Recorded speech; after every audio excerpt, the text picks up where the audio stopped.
There was a thought that's been on my mind, and I don't know why, but I am sort of captivates me of the direction America, or where we're at in America. The things that are going on, the things that are taking place. One thing that I do know is I was not an A and B student in high school, but I do know a little bit of history. And I do realize that history has a tendency to repeat itself. One of the reasons that we teach history is to make sure that we do not fall back in the same situations that our forefathers and generations that come before us had done. I do realize that as we begin to study the history of Israel, there was times that they were in bondage, and times that they were in captivity to Egypt, and it was through that God brought them out through the blood of a lamb. They crossed through the Red. They seen miracles. They seen mighty things take place. They seen the Red Sea open up. They had got to the Red Sea and crossed it. They had seen where God produced water out of stones, how God made bitter water sweet. They had also experienced the healing, how the serpent began to bite them in the wilderness, but God had put a serpent on the pole and told them, said, if any man look to it, he'll be healed. They had also entered into a place called the land of Canaan, the land of promise. And it was there that they faced giants. It was there that they faced walled cities. And it was through the deliverance of God that they had overcame these cities and had become victorious in what they done. You will find out that the hand of God had been upon their life, and there was a nation that had went from a place of bondage, a place of slavery, to get into a position that now they're into a land flowing, what the Bible says, a land flowing with milk and honey. When they first laid eyes upon this land, the pastures were so green, man. There was plenty there to eat. I see the impression in my mind as they come back with a report that they're toting grapes between two sticks, that the grapes are so big, the fruit is so big. Man, it's a very productive place. God had brought them out of bondage and brought them all the way to a place that I like to say are more than enough. A place of plenty, a place, man, where they could live and live it up, as we call it today. And man, you would look around and say, man, they had it made. It was only when they entered there that they had forgotten who had brought them to the place of where they're at. And it was there as they forgot, they began to quit teaching their kids. Their kids would quit teaching their kids, and their kids quit teaching their kids, and generations on down. One of the primary principles, and this is something that stirred inside of me, and I want to apologize because I didn't have a tendency on Mother's Day to teach a Mother's Day message.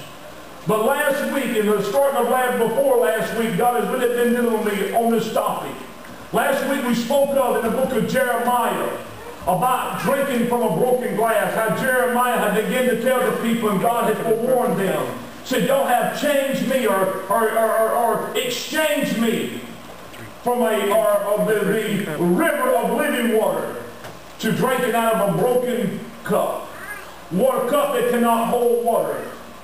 So Jeremiah begins to deal with the issue of Israel, where they're at today. And we also now experience that they experience many things, and what happens, people forget, or generations now have a tendency to forget on how they got to where they're at. Nations have a tendency to forget how they got to where they're at. I want to make this comment, I want to make it, now you're going to probably hear it, you heard it last week, and you're going to hear it continually. It was a mindset of mine some 11 years or 12 years ago, it's hard to keep up with time, that we live in America invincible. We live in the mightiest nation in the world. We got the greatest military power. Nobody can touch us. Nobody can even come close to us. The dollar is reigning higher than it's ever had. Boy, sitting on top of the world. 11, 12 years ago. One morning I left the house with that mindset. I pulled out to the service station across the interstate and walked into the service station. There was a TV on. And they said the World Trade Centers had just been bombed. My whole thought process stopped. I was sitting there watching the news as people running for their lives. In the next couple of years following after 9/11, we have seen a collapse of the mighty dollar.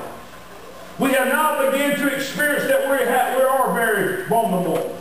that we can be attacked and that America can be stopped. What has happened to a nation that was living in the promised land? What has a tendency, the same thing that has tendencies in history. In the days of Moses, in the days of the Old Testament prophets, they have, when God began to tell the law to Moses and to Abraham, and they had a tendency to sit down at night and begin to tell their kids. As they would sit there, probably by the dinner table. One of the things I was watching this past week, boy, it's something that captivates me. I'm studying and looking at it about every day. The one thing that we used to do in America is sit down around the dinner table every afternoon, spend time with our families. The devil has a tendency more to know how to break family ties up. Spending time with our families, spending time with our kids, praying around the dinner table. Now we have a tendency more that life is so much of a rush, which we're after now, and we are beginning to worship our Almighty God. Days of Abraham, Moses, Abraham, Isaac, and Jacob. After the crossing of the Red Sea, the patriarchs would sit down in the afternoon and begin to tell their kids what God has done. How they had seen God open up the Red Sea. How they had seen God rain water out of a rock when they was thirsty. How God rained manna down from heaven when we didn't have anything to eat. How God produced and how God had done certain things in their life. They begin to sit down every afternoon and begin to read the law to their kids and tell them, thus saith the Lord. What happened? Have a tendency now that we get so tied up with everything that we begin to slip and we begin not to tell generations following us what God has done.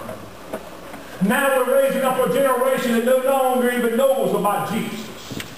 We come in our church buildings on Sunday morning, sit in our padded pews, sit back and take it easy and relax and thinking everybody is okay until you begin to step out into the real world. Listen to me this morning. It was a couple of years ago that I realized this definitely a couple of years ago. That when I was sitting around doing a lot of yard maintenance and picking up folks out of the street to help me, going down to the projects and saying, listen, can you help me today? Having them get up in the truck with me and begin to talk to them. I'd like to see you at church Sunday.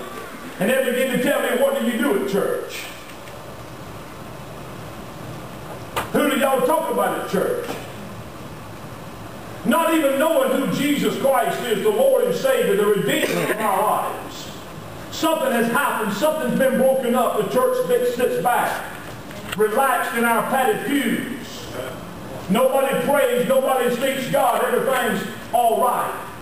It starts with a home. It starts with a family. The deterioration, devil sneaks in where it begins to break up homes. It begins to separate dads from homes. Please don't misunderstand me this morning. I know probably today there's a lot of women, a lot of moms here this morning are raising their kids. But one of the greatest problems in America today is single, or what they would call dysfunctional home, where that man figure is not there. The spiritual guide or spiritual leader that God has ordained us to be. I want to say this morning, men, it's time to stand up and be the man that God has called you to be. You want your man, woman, you want your lady to be proud of you. You want your lady to brag upon you. Be the spiritual man that God has called you to be. Genesis chapter 13, I want to speak this morning on the cry of Sodom and Gomorrah. In Genesis chapter 13, verse 10, it begins to tell a story here.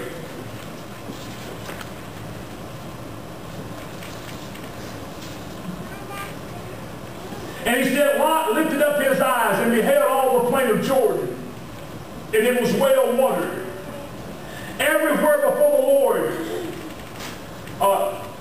Everywhere before the Lord destroyed Sodom and Gomorrah, even as the garden of the Lord, like the land of Egypt, as thou cometh unto Zoar.